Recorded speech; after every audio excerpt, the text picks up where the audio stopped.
नरक के 3 द्वार होते हैं, वासना, क्रोध और लालच। परमात्मा को प्राप्ति के इच्छुक ब्रह्मचर्य का पालन करते हैं। एक ज्ञानवान व्यक्ति कभी भी कामुक सुख में आनंद नहीं लेता। कोई भी इंसान जन्म से नहीं बल्कि अपने कर्मों से महान बनता है।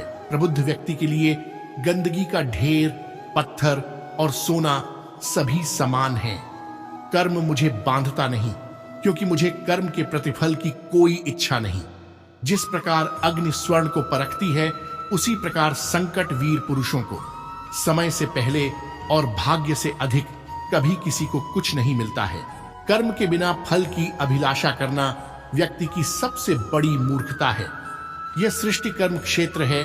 बिना कर्म किए यहाँ कुछ भी हासिल नहीं हो सकता। जो मन को नियंत्रित नहीं करते, उनके लिए वह शत्रु के समान कार्य करता है। जो दान बिना सत्कार के कुपात्र को दिया जाता है, वह तमस दान कहलाता है। अपने अनिवार्य कार्य करो, क्योंकि वास्तव में कार्य करना निष्क्रियता से बेहतर है।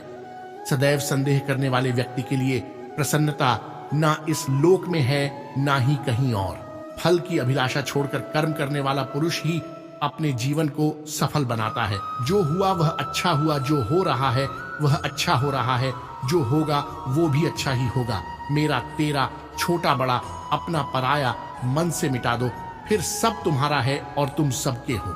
मन की गतिविधियों, होश, श्वास और भावनाओं के माध्यम से भगवान की शक्ति सदा तुम्हारे साथ है।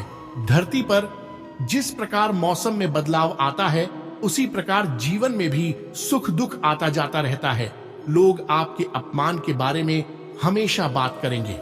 सम्मानित व्यक्ति के लिए अपमान मृत्यु से भी बदतर है। आत्मज्ञान की तलवार से अपने हृदय से अज्ञान के संदेह को काटकर अलग कर दो।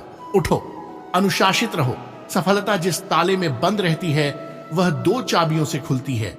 एक कठिन परिश्रम और दूसरा दृढ़ संकल्प। मैं भूतकाल, वर्तमान और भविष्य काल के सभी जीवों को जानता हूं, लेकिन वास्तविकता में मुझे कोई नहीं जानता है। जो दान कर्तव्य समझकर बिना किसी संकोच के किसी जरूरतमंद व्यक्ति को दिया जाए, वह सात्विक माना जाता है। जो पुरुष सुख तथा दुख में विचलित नहीं होता और इन दोनों में संभाव रहता है, वह निश्चित रूप से मुक्ति के योग्य है। कर्म वह फसल है जिसे इंसान को हर हाल में काटना ही पड़ता है। इसलिए हमेशा अच्छे बीज बोए ताकि फसल अच्छी हो। जो लोग भक्ति में श्रद्धा नहीं रखते, वे मुझे पा नहीं सकते। अतः वे इस दुनिया में जन्म मृत्यु के रास्ते पर वापस आते रहते हैं। मैं धरती की मधुर सुगंध हूं, मैं अग्नि की ऊष्मा हूं। सभी जीवित प्राणियों का जीवन और सन्यासियों का आत्म संयम भी मैं ही हूं। वह जो सभी इच्छाएं त्याग देता है और मैं और मेरा की लालसा और भावना से मुक्त हो जाता है, उसे शांति प्राप्त होती है। मेरे लिए ना कोई घृणित है ना प्रिय, किंतु जो व्यक्ति भक्ति के साथ मेरी पूजा करते हैं, वो मेरे साथ हैं और मैं भी उनके साथ हूं। मनुष्य को जीवन की चुनौतियों से भागना नहीं चाहिए और न ही भाग्य और ईश्वर की इच्छा जैसे बहानों का प्रयोग करना चाहिए। मनुष्य को परिणाम की चिंता किए बिना, लोभ लालच बिना एवं निस्वार्थ और निष्पक्ष होकर अपने कर्तव्यों का पालन करना चाहिए। जिस तरह प्रकाश की ज्योति अंधेरे में चमकती है, ठीक उसी प्रकार सत्य भी चमकता है। इसलिए हमेशा सत्य की राह पर चलना चाहिए। जिस मनुष्य के अंदर ज्ञान की कमी और ईश्वर में श्रद्धा नहीं होती, वो मनुष्य जीवन में कभी भी आनंद और सफलता को प्राप्त नहीं कर पाता। जब जब इस धरती पर पाप, अहंकार और अधर्म बढ़ेगा, तो उसका विनाश कर धर्म की पुण्य स्थापना करने हेतु मैं अवश्य अवतार लेता रहूंगा। वह व्यक्ति जो अपनी मृत्यु के समय मुझे याद करते हुए अपना शरीर त्यागता है, वह मेरे धाम को प्राप्त होता है और इसमें कोई संशय नहीं है। जन्म लेने वाले के लिए मृत्यु उतनी ही निश्चित है जितना कि मृत होने वाले के लिए जन्म लेना। इसलिए जो अपरिहार्य है, उस पर शोक मत करो। वह जो वास्तविकता में मेरे उत्कृष्ट जन्म और गतिविधियों को समझता है, वह शरीर त्यागने के बाद पुनः जन्म नहीं लेता और मेरे धाम को प्राप्त होता है। जो होने वाला है वो होकर ही रहता है और जो नहीं होने वाला वह कभी नहीं होता। ऐसा निश्चय जिनकी बुद्धि में होता है, उन्हें चिंता कभी नहीं सताती है। अपने परम भक्तों जो हमेशा मेरा स्मरण या एक चित्त मन से मेरा पूजन करते हैं, मैं व्यक्तिगत रूप से उनके कल्याण का उत्तरदायित्व लेता हूं। जो कोई भी व्यक्ति जिस किसी भी देवता की पूजा विश्वास के साथ करने की इच्छा रखता है, मैं उस व्यक्ति का विश्वास उसी देवता में दृढ़ कर देता हूं। अच्छे कर्म करने के बावजूद भी लोग केवल आपकी बुराइयां ही याद रखेंगे, इसलिए लोग क्या कहते हैं इस पर ध्यान मत दो, तुम अपना कर्म करते रहो। मानव कल्याण ही भगवत गीता का प्रमुख उद्देश्य है। इसलिए मनुष्य को अपने कर्तव्यों का पालन करते समय मानव कल्याण को प्राथमिकता देना चाहिए। इतिहास कहता है कि कल सुख था, विज्ञान कहता है कि कल सुख होगा, लेकिन धर्म कहता है कि अगर मन सच्चा और दिल अच्छा हो तो हर रोज सुख होगा।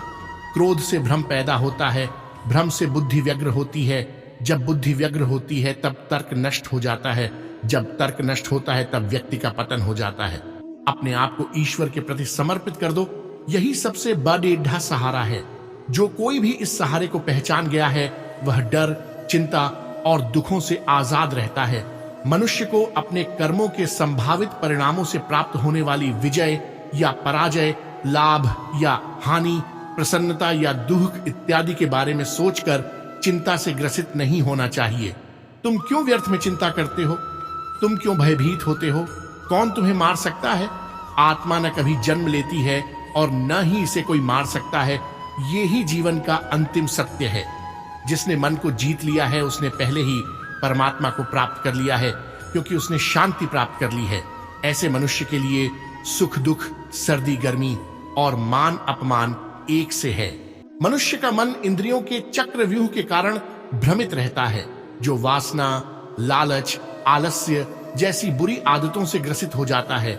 इसीलिए मनुष्य का अपने मन एवं आत्मा पर पूर्ण नियंत्रण होना चाहिए। मनुष्य को अपने धर्म के अनुसार कर्म करना चाहिए। जैसे विद्यार्थी का धर्म विद्या प्राप्त करना, सैनिक का धर्म देश की रक्षा करना आदि। जिस मानव का जो कर्तव्य है उसे वह कर्तव्य पूर्ण करना चाहिए। मैं सभी प्राणियों को एक समान रूप से देखता हूं। मेरे लिए ना कोई कम प्रिय है ना ही ज्यादा। लेकिन जो मनुष्य मेरी प्रेम पूर्वक आराधना करते हैं वो मेरे भीतर रहते हैं और मैं उनके जीवन में आता हूं। श्रेष्ठ पुरुष को सदैव अपने पद और गरिमा के अनुरूप कार्य करने चाहिए, क्योंकि श्रेष्ठ पुरुष जैसा व्यवहार करेंगे तो इन्हीं आदर्शों के अनुरूप सामान्य पुरुष भी वैसा ही व्यवहार करेंगे। जिसने मन को जीत लिया है उसने पहले ही परमात्मा को प्राप्त कर लिया है, क्योंकि उसने शांति प्राप्त कर ली है। ऐसे मनुष्य के लिए सुख दुख, सर्दी गर्मी और मान अपमान एक से है। न तो यह शरीर तुम्हारा है और न ही तुम इस शरीर के मालिक हो। यह शरीर 5 तत्वों से बना है: आग, जल, वायु, पृथ्वी और आकाश। एक दिन यह शरीर इन्हीं 5 तत्वों में विलीन हो जाएगा। तुम्हारा क्या गया जो तुम रोते हो? तुम क्या लाए थे जो तुमने खो दिया? तुमने क्या पैदा किया था जो नष्ट हो गया?